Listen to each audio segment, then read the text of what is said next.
After that humiliation against Milan on Sunday, Juventus find themselves fifth in the table, 1 point adrift of that all-important fourth spot and a place in the Champions League next season. For more on the fallout, shall we? Let's welcome in Gab Marcotti and Matteo Bonetti. Boys, I want to start with what Pirlo had to say after the game. I had a different project in my mind and I thought I would have had a different group at my disposal. I had been working on some concepts, but then I had to make changes in order to suit their characteristics and had to adapt. Matteo, what's this all about?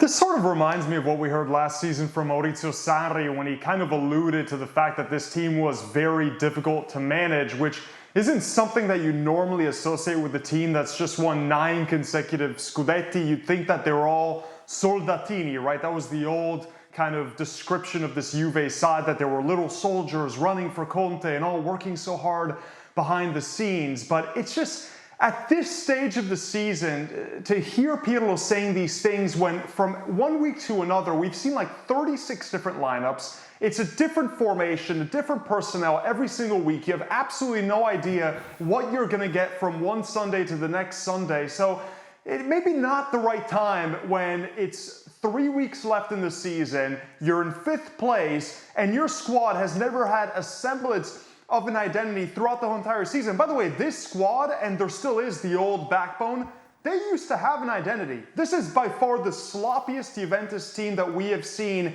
in more than a decade, that makes elementary errors, that looks like they're sometimes making amateur level decisions, which is something we've never associated with Juventus. So some of that has to go on the coach, because this is a team that always had an identity. They weren't the most fun to watch, but they defended well, they were solid, they were pragmatic.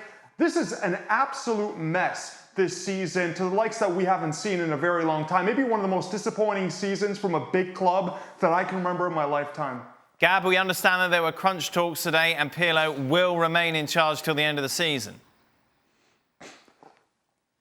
Yeah, it certainly looks that way, that they're not listening to Matteo, evidently. There's no point making a change with 3 games to go when you've got another game in midweek. I'll be very surprised if Pirlo's back next season, if they don't somehow finish top 4 and maybe win the Coppa Italia as well. But this business that Matteo brought up with the old guard and whatever, the backbone, I don't know what backbone he's talking about, frankly, because Leo Bonucci in a huge game like this ends up being on the bench, and the guy playing ahead of him is Chiellini, who's 1,000,000 years old and concedes the stupid penalty which Kessie missed, and then gets posterized by Fikayo Tomori. And then the third member of the triumvirate of experience and blah, blah, blah is Gigi Buffon, who, of course, doesn't play because he's Szczesny's reserve. So, look, if you're going to say they don't have an identity, yeah, fine. The club decided, the people above Andrea Pirlo, why they hired him, they said, we want a different identity to the one we had before, rightly or wrongly. Once you do that, you bring in Pirlo. And he made the mistake, I think, of essentially being too honest with his answer, which is a dumb thing to do in this situation.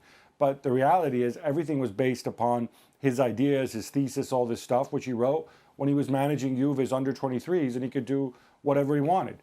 That was his idea. And then he ended up taking over the squad, which wasn't suited to what he wanted to do. And he was unable to adapt. He was unable to marry his concepts with the players who were there and also get results at the same time. And, you know, if we want to blame him for it, that's fine. But he's certainly not the only one to blame in this mess. Is it the right decision, Matteo, to stand by until the end of the season, considering what he said?